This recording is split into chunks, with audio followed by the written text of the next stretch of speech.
tout le monde a grandi ici, et tout le monde va mourir ici.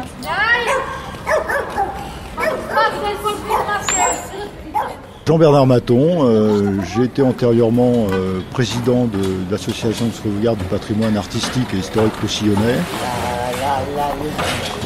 Bon, Saint-Jacques a été, à l'époque médiévale, était habité essentiellement par des artisans, notamment des tisserands. Aujourd'hui, c'est habité à la fois par des gitans, mais aussi des maghrébins qui sont venus s'installer à partir des années 60, puis des gens ni gitans ni maghrébins. Hein. Les gitans roussillonnais sont implantés à Perpignan depuis le XIVe, XVe siècle. Mais c'était des populations semi-nomades qui vivaient essentiellement sur les bords, sur les berges de la Tête et qui se déplaçaient occasionnellement. Et puis, vers la fin des années 1930, il y a eu un mouvement de plus grande sédentarisation, si je puis dire, parce qu'ils étaient quasi sédentaires déjà. Des familles se sont installées au sommet de la colline. Et puis, progressivement, certains ont acheté des immeubles ou d'autres sont venus loger là. Donc, à partir de après-guerre, disons, hein, fin des années 30, pendant la Deuxième Guerre mondiale et puis après la Seconde Guerre mondiale. Il y a eu les lois de Vichy qui ont imposé donc d'avoir un domicile, qui a contribué à accélérer, je pense, ce mouvement de sédentarisation et d'avoir un habitat dans des murs.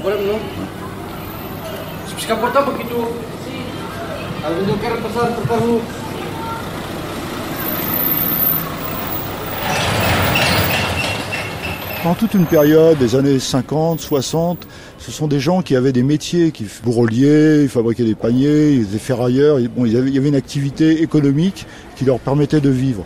Depuis les années 80, tous ces métiers-là se sont avérés inutiles.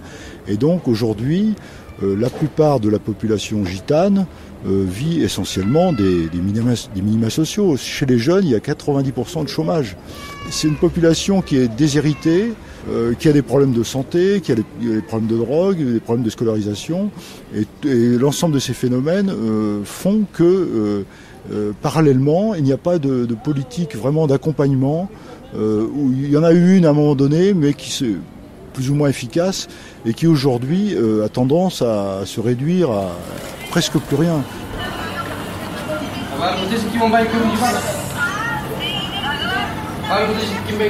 Ce qu'on voit, nous, les habitants qu'on habite ici à Saint-Jacques, à Saint-James, comme on dit, hein, c'est-à-dire ils détruisent des maisons.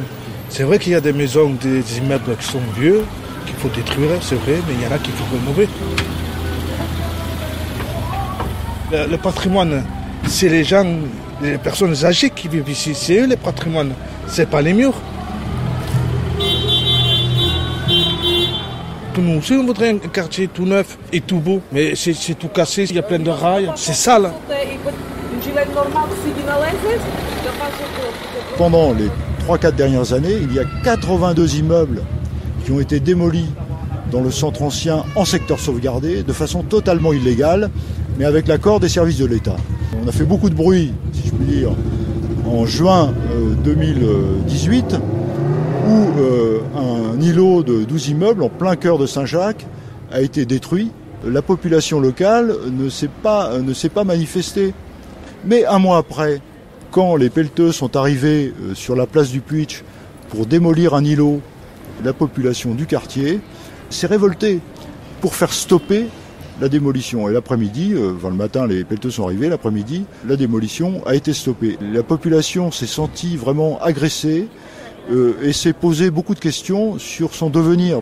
Où c'est qu'il y a des gitans, que ce soit ici, en Espagne, n'importe où, la tradition se perd parce que voilà, il y a une nouvelle génération de jeunes et quand on parle avec eux, les jeunes nous disent ils sont vieux, ils sont anciens, ils ne sont pas modernes.